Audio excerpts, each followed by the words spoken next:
For the third year and counting, Richard Skipper has been celebrating the artists you love. And what are some of the things that you've really run out of time, and we've got to talk about your latest. I want to go back a little bit, first of all, and celebrate a true legend. Richard Skipper is all about celebrating life, art, and his guest body of work. And did you pursue performing opportunities while you were in high school? Please join us while he showcases these diverse and talented individuals. Here's Richard Skipper.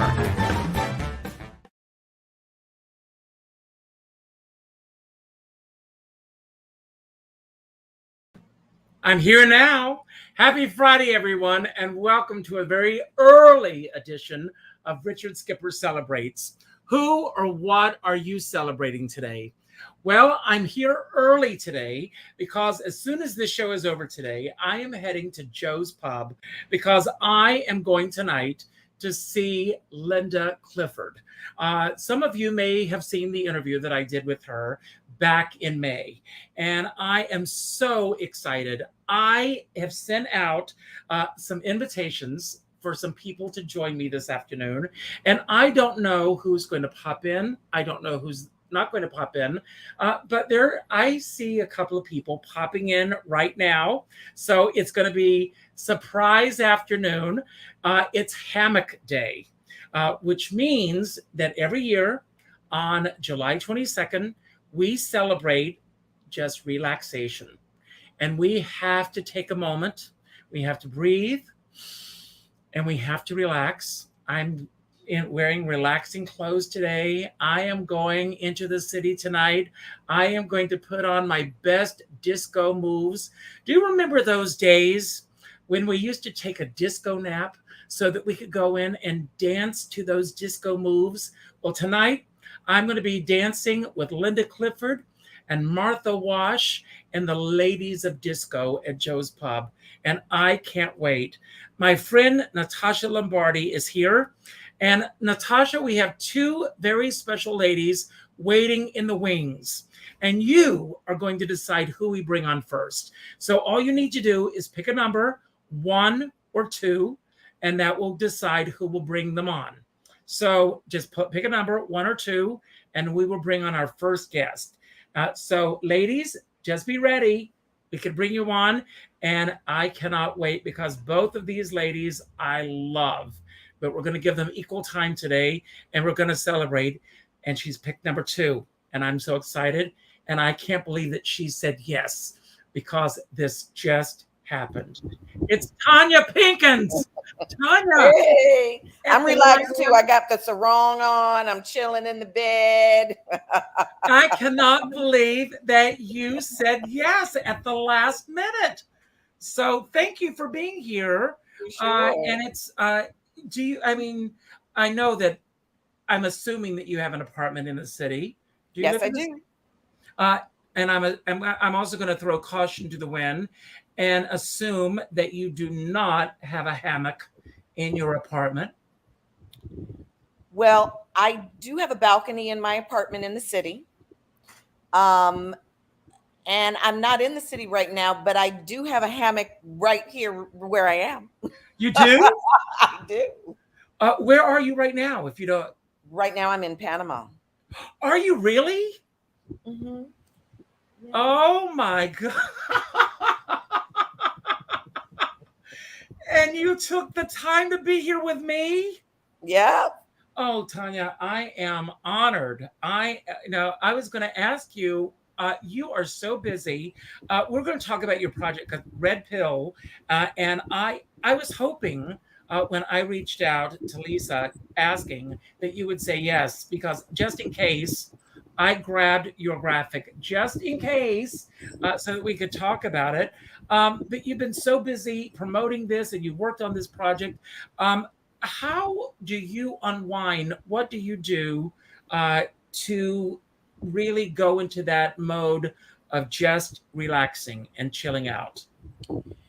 Well, if I get to be God, my very favorite thing to do is to go to one of the Korean spas and have those body scrubs where it's like you're a baby and someone's just washing you like you're a baby, and then go have a massage. That's my favorite thing in the world.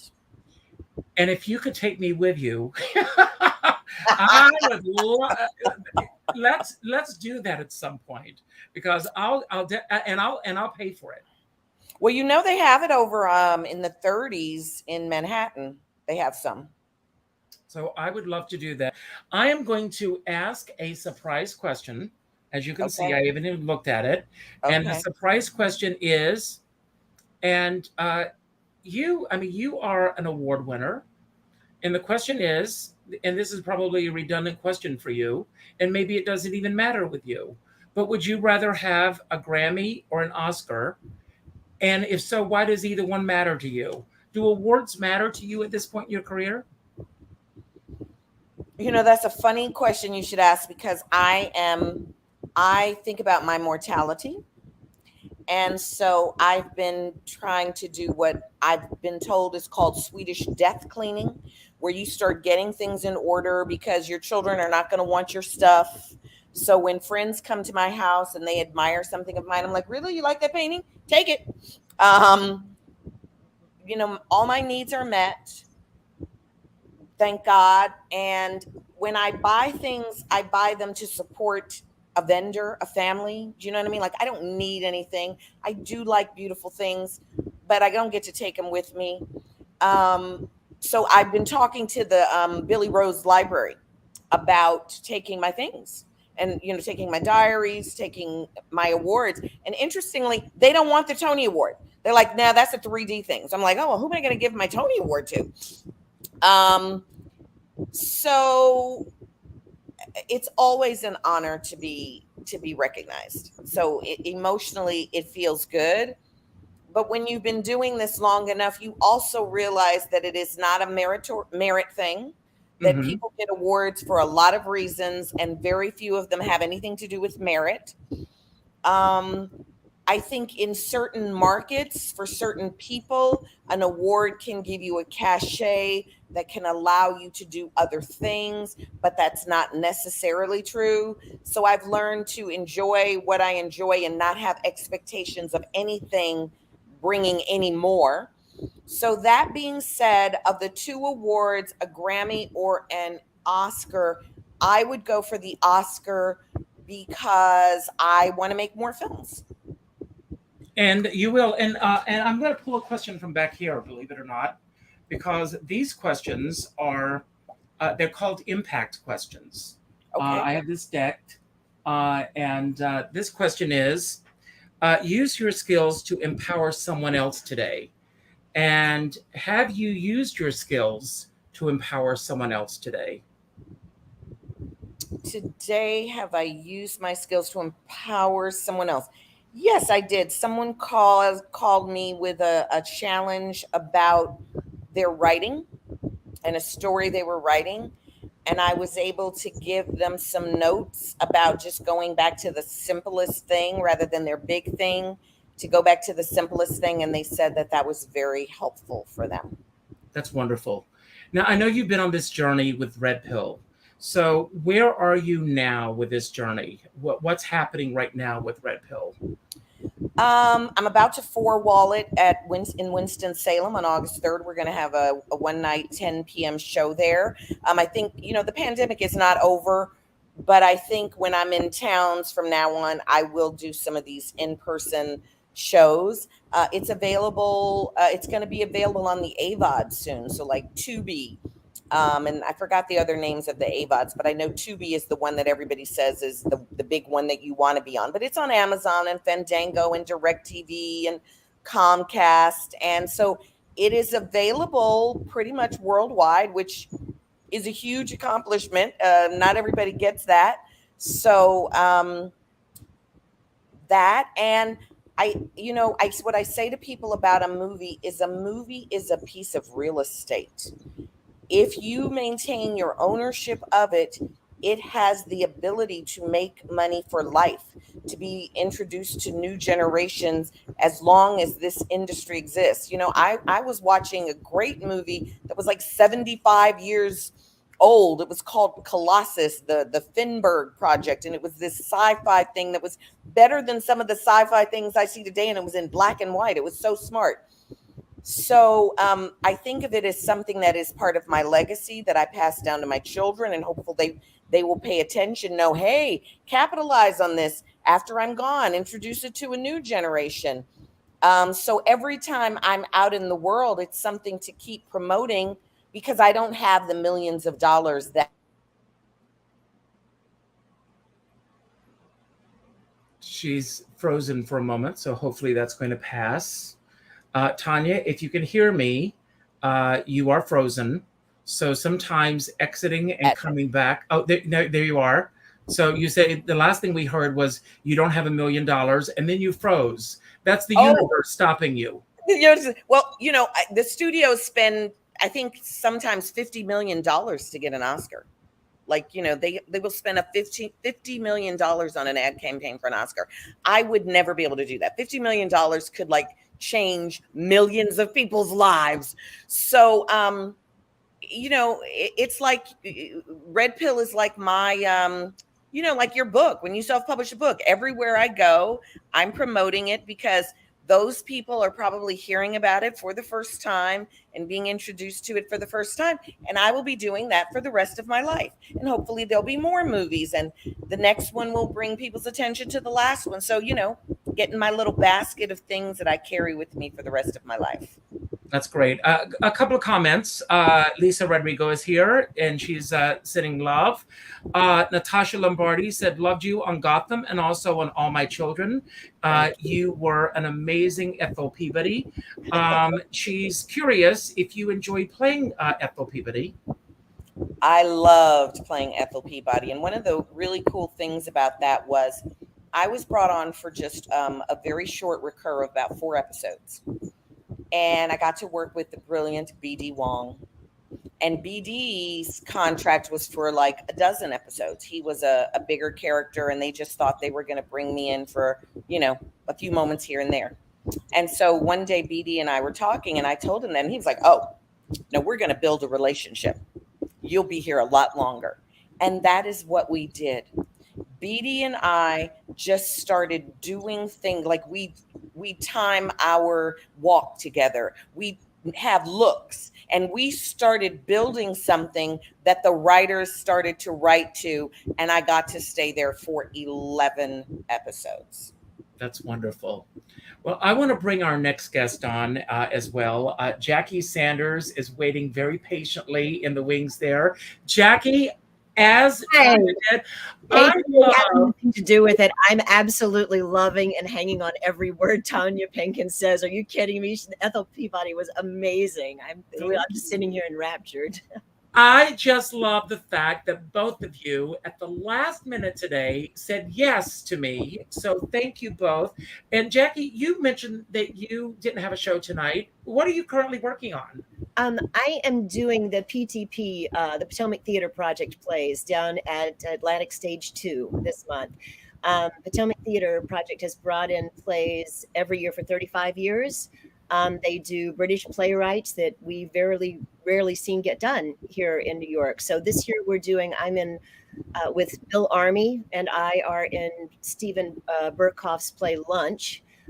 Burkhoff is a wonderful British author and actor. You've probably seen him in a lot of James Bond movies as a villain, but he's also an incredible writer. And so the first act is Bill Army and me in Lunch.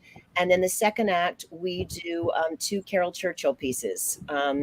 We do Hot Fudge, and then we do the premiere of her piece, Here We Go. So the entire evening is called Sex, Grift, and Death. So I'm in Sex and Death. I guess they didn't see me in the grift, but we'll work on that. There are themes going on here. Right. So, why? I mean, is there a particular reason why you're not tonight? Was this planned, or we do what PTP Potomac Theater Project, which is run by Richard Romagnoli, Cheryl Ferrone, and Jim Petosa, is they split the nights. So Jim Petosa has nights on the nights we're off, and his group is called Reverse Transcriptions. That's the other piece Potomac Theater Project has brought in. What he's doing is 2 pieces, the dog plays, and then followed is his act 1, and followed up by a new play he's written called variant strains, which we've heard a lot about. But what his night does, reverse transcriptions, is the first play is about the AIDS epidemic.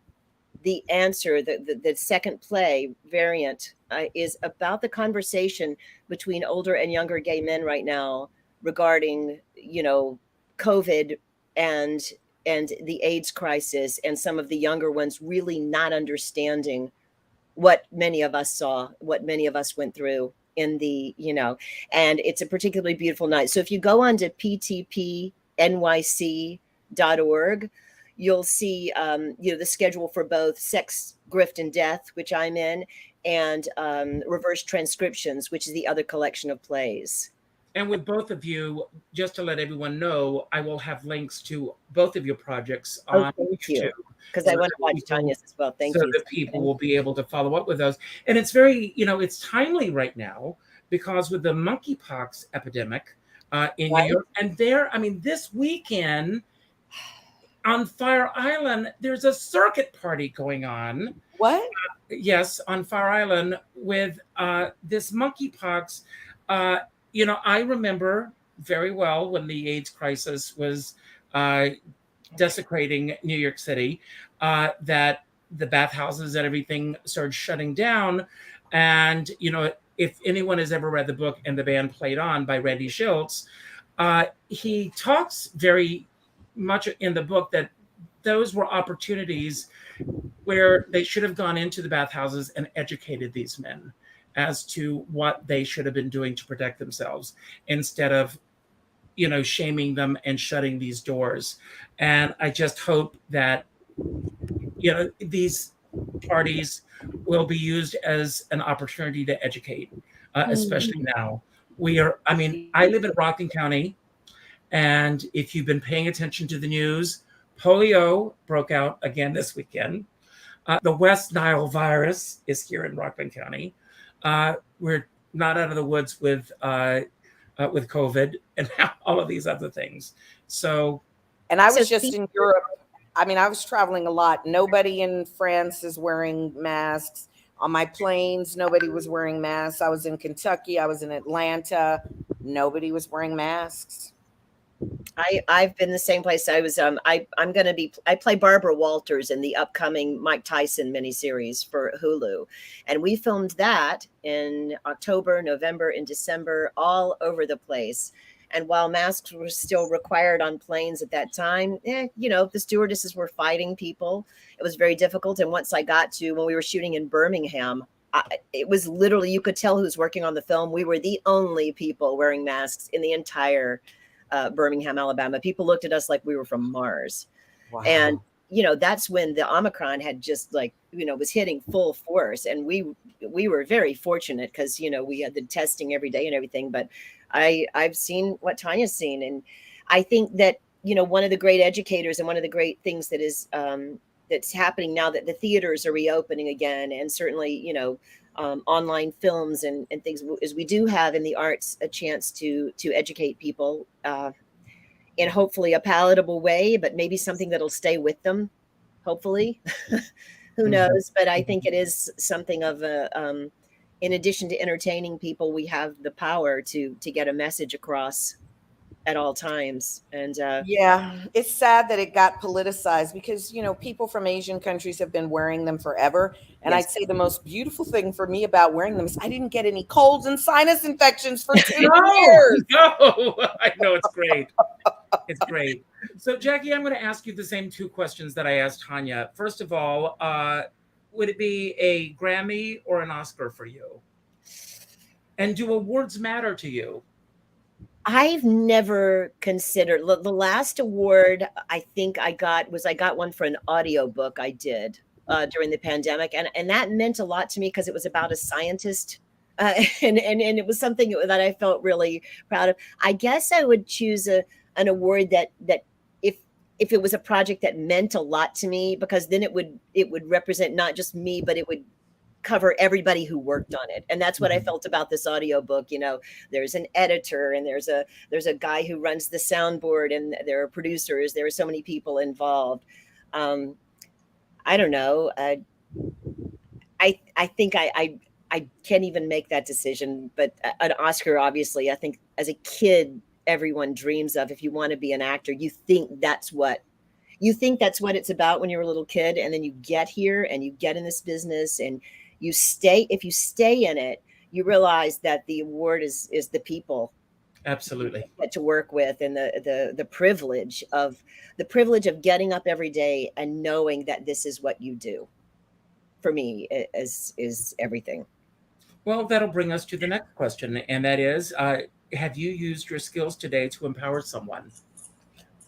Yes, I think very much like what Tanya was saying. A friend of mine had an audition that meant a lot to her, and she sent me all of her self tapes, and then sent me the email chain with her agent, and said, "What does this mean? What does this mean?" And I think that you have to calm people down, and your friends. You have to have your trusted friends. And what I tried to be to her is what I need in those situations when something means a lot to you is say, "Don't let this get in your head. You keep being you. They love you." That's what this email says. The email says, double down on being you. And so, yes, hopefully that helped. So, I mean, and all of this ties in with the word that I chose for tonight, which is caring. And this is my giveaway for tonight. And I'm reading this book. It's called, can you see this? The Toe of Poo. Do you know this book? The Tao of Pooh. Oh, Yes. yes. I have been reading this book. Have you read it, Tanya? I probably have, but a long time ago. And Jackie? Yes, I have read it. It's been a long time too. It's just an amazing book, and I'm giving it away to a lucky. So all you need to do is respond with #caring tonight, and we're going to do just some fun random questions that I've pulled today, and just to give everyone a chance to know both of you, hopefully a little bit better. And I'll start with you, Tanya. And Okay. What is the most beautiful sound that you have ever heard? My baby's laughter. And that's a great answer. And of course. And Jackie, when do you most need attention when you're not on stage? Wow, what an interesting question. I thought you were going to ask me about, because mine would be my son's laughter too. Okay, let me think about this one for a second. When do I most need attention? Probably when I'm trying to garden, because I am terrible, and I can get really easily in a panic attack when my flowers all die. My husband's a landscape architect, so Oh my God. That's so interesting, because I find gardening, and I haven't gotten to do it in 15 years since I moved out of California, that gardening for me is like this metaphor for life. If you're moving too fast, you'll kill something that needed to be alive. So you have to be very patient. So you only cut the weed. And then when you're pulling out weeds and you see how deep the roots go and how long and far. Yeah. So that's how I think about gardening. It's like, I'm watching myself and how am I being in the garden? That's actually really good advice. I think I want so badly to, for them to flourish and be wonderful and everything. And sometimes I care too much. My husband was a musician in that musical Amour that Michel Legrand wrote several years ago. And Melissa Errico's character had a song about, my flowers all die, even though I water them for hours. And I was like, I water them for hours and they die. What happens? And I think, every now and then I look at my plants and I go, yeah, I got to remember that lyric there. Oh, that's great. Tanya, what is the worst punishment that you've had to endure in this business without giving away a specific name or situation? I'm asking this question for how you got through it and what's the fortitude that keeps you going forward in this business? The worst punishment. That becomes a kind of difficult one for me, because I think as an external thing, the thing that I think most people would think of was the worst punishment actually became a gift for me, because it sort of strengthened my own sense of self. So can I give two? Yes, of course. Okay. So when I was doing Jelly's Last Jam, I did it out of town in at La Jolla, and then I did it on Broadway. And I was kind of always I came into a company that had been working together for 2 years, and I was coming in and replacing someone who was beloved and was moved to the chorus. So I just was always the outcast on that. And then when it moved to Broadway and this, Gregory Hines came into it, there was just all these conflicts that I had nothing to do with, but I was the easy person to blame them. So I got fired like 5 or 6 times. Wow. And, but I was so confident in what I was doing that it was like, well, this is what I do. And if I don't want this, I can't do anything else. So I think that most people would think of being fired as worse, but every time it happened, I just was like, yeah, well, if this isn't what they want, they should get someone else because this is what I'm going to do. So it sort of gave me this confidence in my work. And then I would say the other to me, which is a more worse thing, is just in general, when you've been blacklisted or something, because it's a silent thing and you can feel it, but it's unspoken. And, only every now and again will someone sort of drop a little hint about it. I think that that's the hardest thing, because there's nothing you can do or confront. And it's this, it's like a little poison that's seeping in. And the way I manage it is to know that I want to be where I'm celebrated, not where I'm tolerated. And so that, if people don't want to be in the room with me, that's not the room I want to be in either. I love you for saying that. Thank you. Thank you. That's the lesson today. Be in the room where you want to be celebrated. That's it. Yeah. Jackie, Yes. What dream have you had, whether it's a real dream or a sleep dream? What dream are you least likely to ever forget?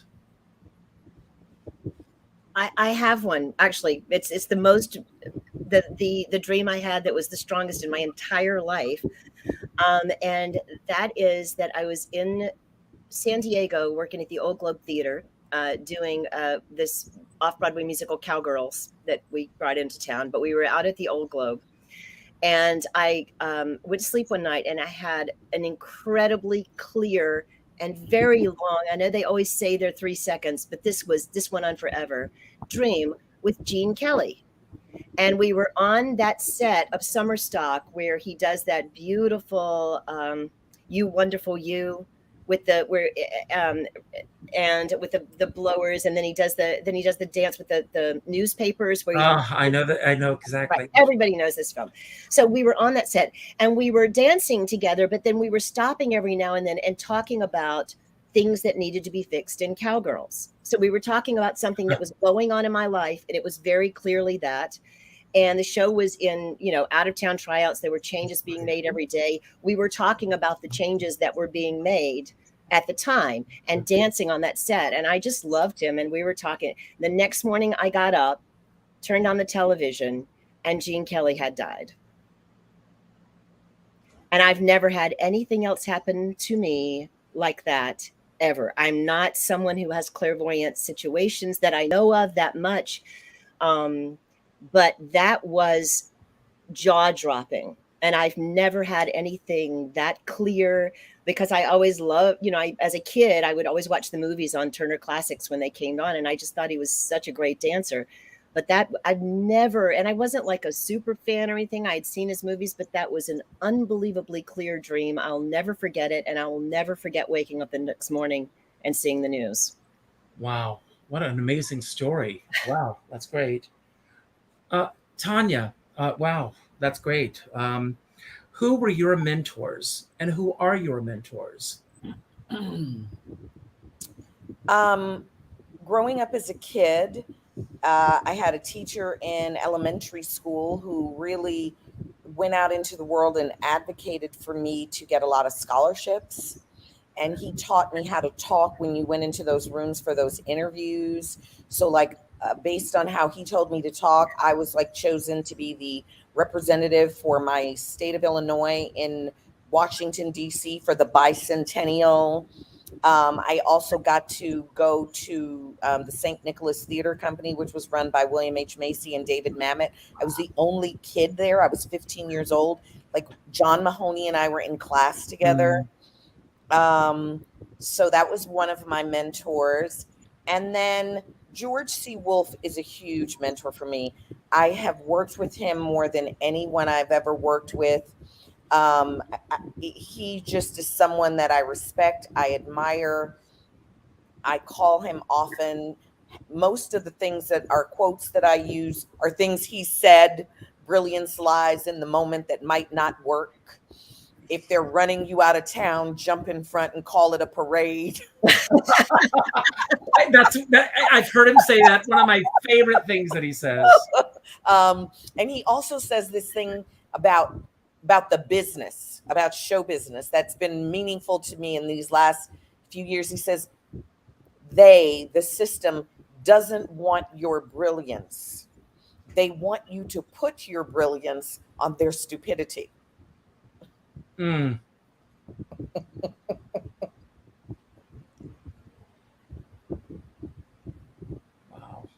Wow. George, you've got it. It's true. 10.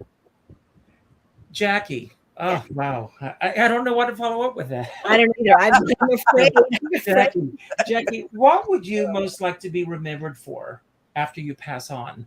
Many years from now. Let us hope. That's actually one of the weird things about this play, Death, is that the Carol Churchill play Here We Go is that our characters all step forward and say when we die and how, and it's a kind of a wild moment. What I would like to be, I would most like to be remembered for being kind. Really, I think that the older I get, the more important kindness is. I do a lot of volunteering because I like to get out there. And sometimes you just need to go and be with people. And my great-grandmother used to always say that the best thing in the world was to be good even when nobody was looking. Amen. And she is somebody who meant a lot to my whole family, and Della Marie Jordan Sanders. And she would say that. And I think that being kind that I was helpful to people, that I was kind to people, and that I cared about my work and I cared about my co-workers a lot. That would mean a lot. That's beautiful. And God bless her. Tanya, who is the one person that you have learned most from in your career, besides George C. Wolfe? Because that would be where I was going. Yes. Yeah. Besides George C. Wolfe, boy.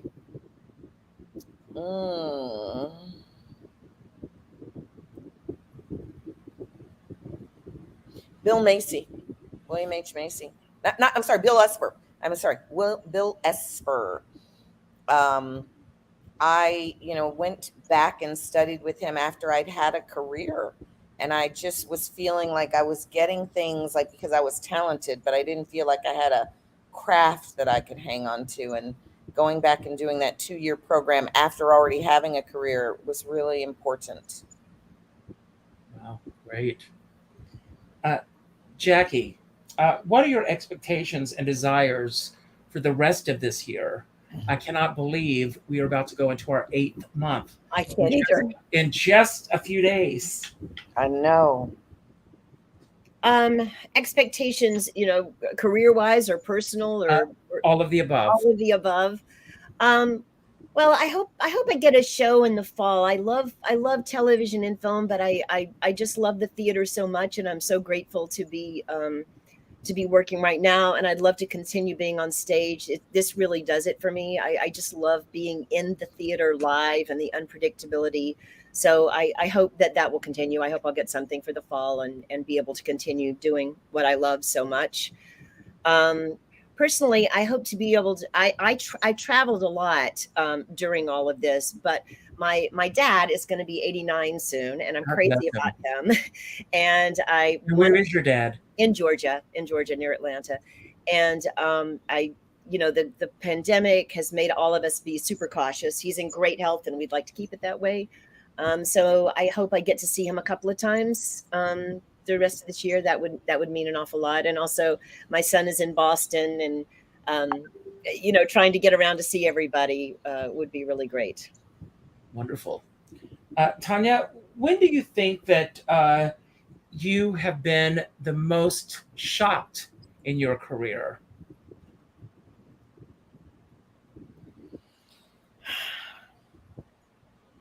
Takes a lot to shock me. I think the most shocked, well, no, I guess I kind of felt that and I knew it. The most shocked, probably when I won the Tony Award, because the Times had said it wasn't going to happen on Friday. So I was going to, and it was like, hey, I'm not going to win. So, hey, I just get to have fun and be dressed up. I want to ask you a question about that, because those kinds of things drive me up the wall. I mean, who are these people to put something like that in print, number one?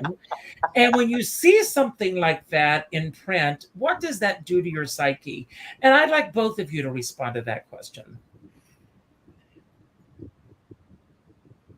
You know, I just sort of laugh at it. I don't know. I am very clairvoyant. So, like, I knew I wasn't going to win for Carolina Change. Just knew that it wasn't mine. It wasn't mine. And for Jelly, I never want to think when my clairvoyance tells me something good that's right. But my clairvoyance about something bad is pretty on. So I was just really excited and happy about everything that had happened with Jelly, and if I did or didn't win, it didn't really matter. But like, yeah. So I usually don't read reviews until after it's over, unless I'm in something and I'm disagreeing with what's going on, and I want to see, was I right? Jackie? I think that one of the things that, and I like Tanya, I don't read reviews very often either, but if there every now and then something just draws you in and you got to say, what are they thinking? What's upsetting to me is when I feel like somebody really misses a point or misses something so severely, and you're just kind of like, where were they? And no one else is missing it. Like people who've come to see it, and everybody else is getting, but that's one person who has power, or two people who have power. But usually it's like one person who has power missed it, and you're like, God, hundreds of other people get it, and the one person whose voice, who has the power, who has the platform, missed it. And that's hard. That's painful. And I'm not sure. I probably handle it the best I can. You have to blow it off, because there's nothing you can do. You can't do anything about it. So, but sometimes it can really, I guess more than anything, it makes me sad. It makes me sad more than anything when they miss something. Carol Channing was a dear friend of mine, and she was starring in Gentlemen Prefer Blondes, and she was on the cover of Time magazine and Newsweek at the same time, which Time and Life magazine at the same time. And Dorothy Kilgallen wrote in her column that she could not understand the phenomenon of Carol Channing, that she had no talent, she couldn't sing, that she was like a bull in a china shop on stage, and that she just could not understand what everybody else was seeing in her. And although Carol at this time was the toast of Broadway, everything went out the window, and Carol focused on what Dorothy Kilgallen wrote. And it began to affect her performance. Oh. And Anita Luce, who wrote the book, came to see the show and came backstage and said, what is going on? And she said, what if the audience is seeing what she saw? And she said, and this is what she said to me, She said, you've got to realize in this business that for every person who likes you, there are an equal number who don't. Get used to it and get out there. And she said that changed her life. It was just that one statement. Yeah, that's excellent advice. Excellent advice. And it is true. It can really affect you, which is why I don't normally, you never know. But even if it's good, you don't want it to make you full of yourself, or, there's so many different ways that can go. But that's excellent advice. I remember a college friend of mine said after she graduated college, she said to her dad, I want to move downtown New Orleans. I want to get a flat in downtown New Orleans for a while and just find myself. And he took her to the mirror in the living room and held her in front of the mirror. He said, there you are. Right there. Go get a job. And I've never forgotten that. That reminds me, once, some of these new directors coming out of the colleges right now, they come in and they want to do all these exercises that they learned at school. And I'm like, I've been doing this longer than you've been alive. Like, I don't need to do exercises anymore. And so one time one came in and it's like, bring a photo of who your character is. And everybody brought these pictures. And I brought a photo of my headshot. This is who my character is. Good for you. Good for you. So, Tanya, I want to ask you, what made this previous week for you worth celebrating? What made this previous week? Gosh, I can't even remember this week. Well, first of all, I have had an extraordinary week. I was in a different city, state, or country every day for 5 days. Wow. So I was in Paris, I was in Normandy, I was in Kentucky, I was in Atlanta. I met a family that I have that option on telling their family story.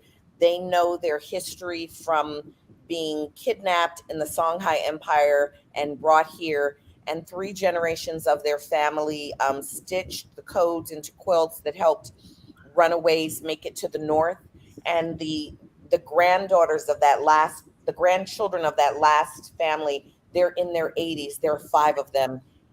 Like I said, I'm doing my Swedish death cleaning. These people are in their 80s. They got motorcycles. They got RVs. They're traveling all over. I'm like, oh, you mean that I might have a lot more? The 85-year-old whooped my butt in bowling. He bowled a 200 to my 80.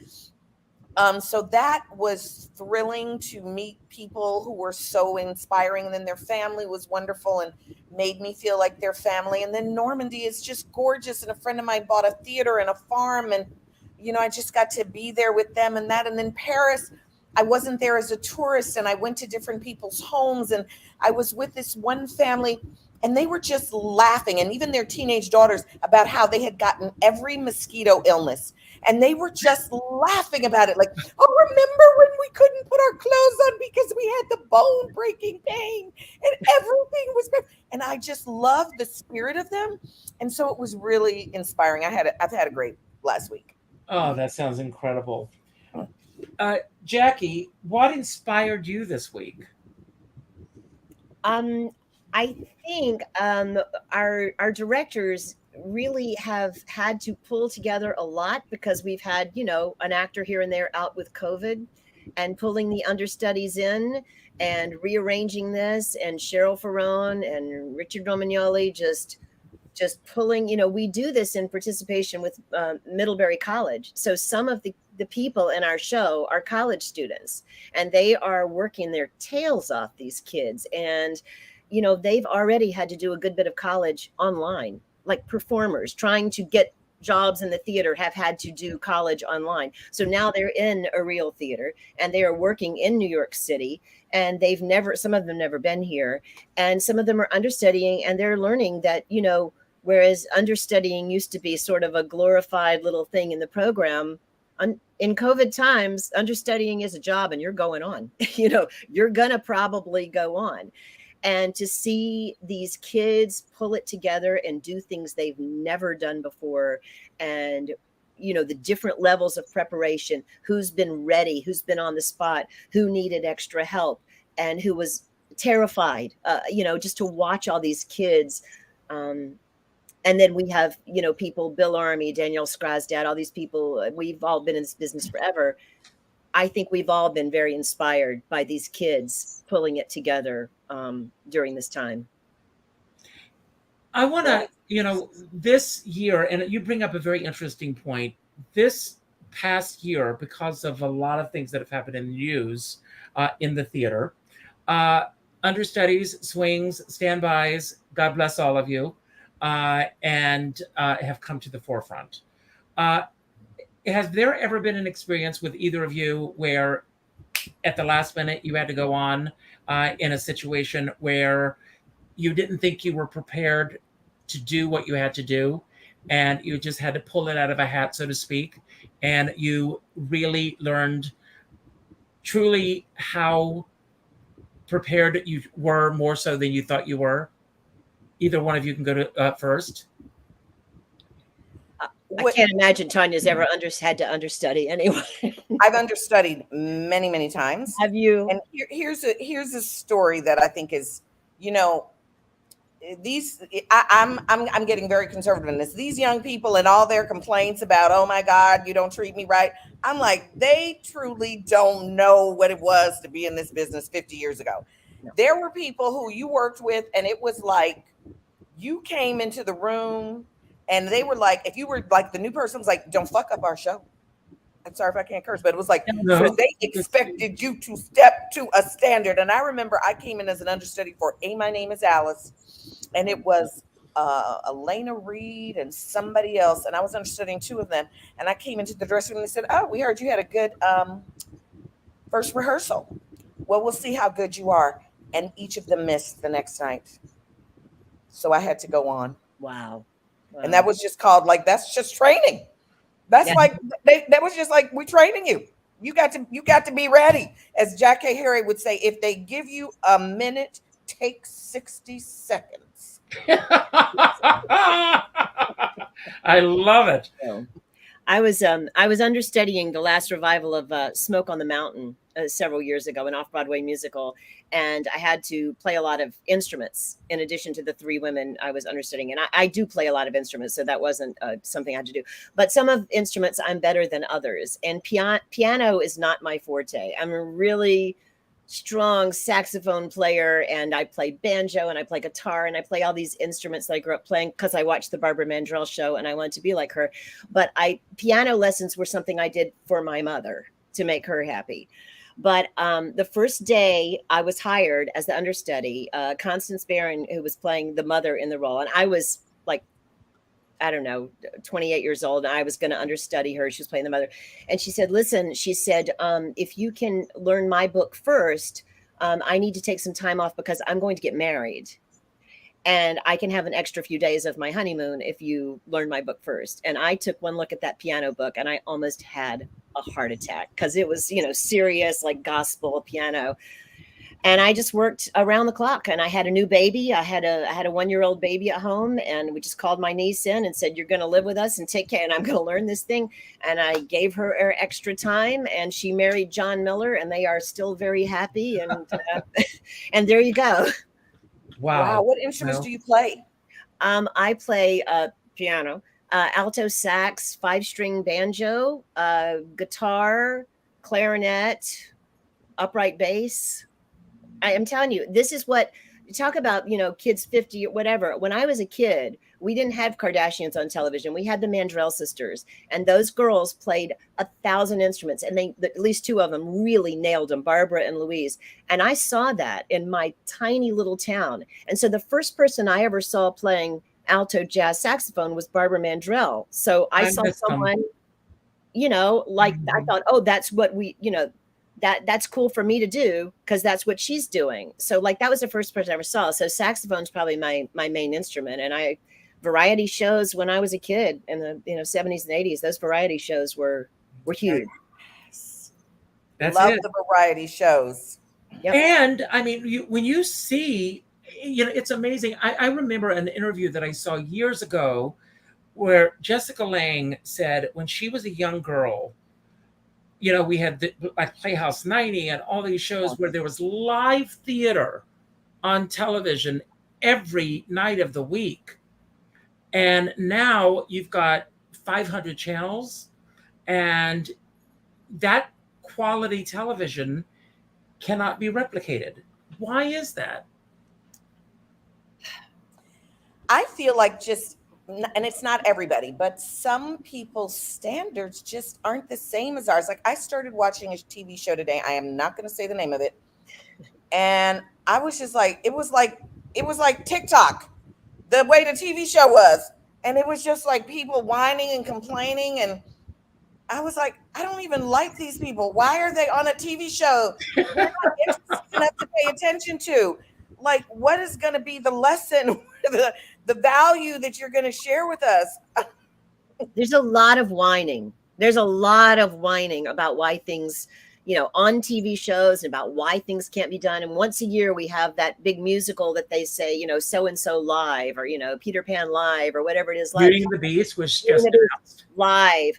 But, they used to just do plays, and that used to actually be what television was. I remember sitting with Betty White one day, and Betty White telling me when she first started in television, it was 5 hours a day live, and she would sing a song, and then somebody hand her some news copy. She'd do the news, and then somebody would come on and recite poetry. And if she knew that poet's work, she'd recite a poem too. And so people had this trove, this point of reference, this giant, broad point of reference that they could mine from.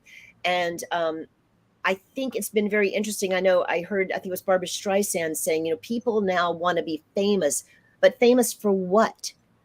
Do they just want to be famous for famous sake? Or do they, but you can be famous for just nothing. Exactly. For nothing. Whereas it used to be like we celebrated people. We had, Charlie Parker and these people whose skills were so, incomparable. Like you would go all over the world and you would not find people who could do what Charlie Parker did. And that was that's what was our standard. And then you had, and I'm going to be in big trouble for saying this, but you had somebody like Elvis Presley come along who could play 3 chords on a guitar, and they were famous. We'll never get over that. I feel like before that we had Benny Goodman, we had Charlie Parker, we had Coulter, we had Ella Fitzgerald. Like no one sings like Ella Fitzgerald. No one can do that. And that's what we had as our standard. And then things came in and people wanted something more approachable, something that maybe they could do. And just kind of the things have gotten lowered. But I wish we would go back to having some plays on television. I wish there were an outlet. I wish there was even once a week opportunity to see things. Laurence Olivier. It was Natalie Wood and Robert Wagner. If you remember, in the late 70s, started doing like Cat on a Hot Tin Roof. They did Streetcar Named Desire. They were doing these classic American plays for television. I remember they did Cat on a Hot Tin Roof with Laurence Olivier playing Big Daddy. Wow. And I watched it. It would be, there's so much great American theater out there. These classics that should be presented weekly. And we've got all the channels, and yet it's not being presented to the masses the way it should be. How do we change this? Well, I think it has a lot to do with the fact that reality is so cheap to make. Exactly. And it's so popular. And this show that I was watching was just like literally people walking around, videoing themselves in their, to me, boring lives. Like they weren't interesting people. But the show was them, hey, I'm in the club. I was like, okay. And, on YouTube, I think that one of the things that's happened is that because we are in a very wealthy Western nation, most of the world, probably half of the world, doesn't live like we do. So just seeing our regular lives is like a TV show for some people. Wow. So some people just film their lives and they have millions of followers because people from outside of the USA to just see a Western person's life, that's huge. Well, and here we are. So I'm going to give away a book because I don't want us to go too over. I'm going to add this to the stream, and I am going to give this away. I love both of you so much. I'm so thrilled that you both said yes. I had a great time this afternoon. I hope you both did too. Me as well. And I'm so grateful to Paul, be too. Paul Brogan, I just happen to have his book here. He has a wonderful new book out called A Sprinkling of Stardust Over the Outhouse. Isn't that a great title? Oh, vivid. And if you want to know more about Paul, he was my guest on Tuesday night. We had a great show. Paul, I will be getting this book to you. See, Paul, you come on the show, you win something. Don't go anywhere for just a moment. I want to say my closing remarks. And then Tanya and Jackie, I'm going to give you both a chance to have your closing remarks for today. Everyone who tuned in, I know that I can speak for Tanya and Jackie, I think, when I say this. We don't take it lightly when you show up. So thank you for spending an hour with us this afternoon. It means a lot. After today's show, please go to YouTube and leave a comment about what you thought of today's show. And please follow Tanya and Jackie wherever you see their names appear. I will have details about their projects on YouTube so you can learn more about them. So Jackie and Tanya, please send me all of your links so that people can keep up with everything you're doing. The word of the day is caring. And that was the theme that ran through this entire show with everything that we all do. They care about the work they do. They care about the people they work with. They care about the people they've worked with. It means a lot. And it means a lot with everything that we do in this business. We don't just get up, turn on a switch, and hope that it's going to happen. A lot of time and effort goes into everything that we say and do. So it's all up to all of us in terms of what we do, how we go about our daily lives, and what we do in the world. And I know I sound like a broken record when I say this, but I want to talk a little bit about social media and what we put out into the world. I'm going to get political for a moment, and I hope you'll all forgive me. I don't care what side of the fence you're on politically, but if you paid attention to the hearings last night, this former president stood by and did nothing as rioters were storming the Capitol building. Did nothing. And it was up to him to do something. We all have to stand up for things we believe in. When you see something on Facebook or Twitter or LinkedIn, if it's going to elevate the person that's posting it or your friends or even yourself, like it, comment on it, or share it. If it's not going to do any of those three things, delete it or hide it. Don't spread it out into the world because it's up to each of us with what we put out there. I always end every show by telling everyone to go out and do something nice for somebody else without expecting anything in return. Go to your Facebook friends list and reach out to the 8th name that pops up and reach out with a phone call. Not an email message, not a text message, not a private inbox message, but a phone call. Those of you who follow me may have seen a post that I posted yesterday. On August 2nd, I was scheduled to interview Shaka Ducouré, who is playing Big Mama Thornton in the new film Elvis. She died suddenly yesterday at the age of 44. Her 2 children found her, and it came as a shock. Her manager called me last night. She was excited about doing this show. This was her first big break in this business. And like that, gone. None of us are promised tomorrow. I'm not trying to end this show on a negative note, but to tell us all how precious our lives are, and that it's important that we reach out to those that we love and that we tell those that we love how much we love them. And that's why I end my shows by telling you to reach out to those people that you love with a phone call. And that's why I pick a different number each day so that we spread it around, because I know you can't call everybody. So reach out to that 8th person today and let them know that what they mean. As my dear friend Sean Moniger always says, we're all in this together, but we're not in the same boat. And I always say, if you're going to go out in a boat, make sure you bring a skipper along. So I'm going to leave the screen right now, and I'm going to turn it over to you, Tanya. And when you finish, turn it over to Jackie. And Jackie, when you finish, don't worry about how to end the show. As soon as you say goodbye, the credits will roll. Thank you all for being here, and I will see you tomorrow night at 7 o'clock with my dear friend, Carol Cook. I'll see you all later. Goodbye. Tanya, it's all yours. Thank you. I would just like to say that I try to live my life and make sure every day is complete so that at the end of the day, I can say today would be a good day to die because I've said everything I needed to say to everybody. So yeah, live every day like it could be a good day to die. Jackie. Thank you, Tanya. I would just like to say that several years ago, I did lose my very closest friend, the great actress Jan Maxwell. She meant everything to me. She was my dearest friend. And she did live every day. It meant she worked as hard as she could. And she meant the world to a lot of people in this business.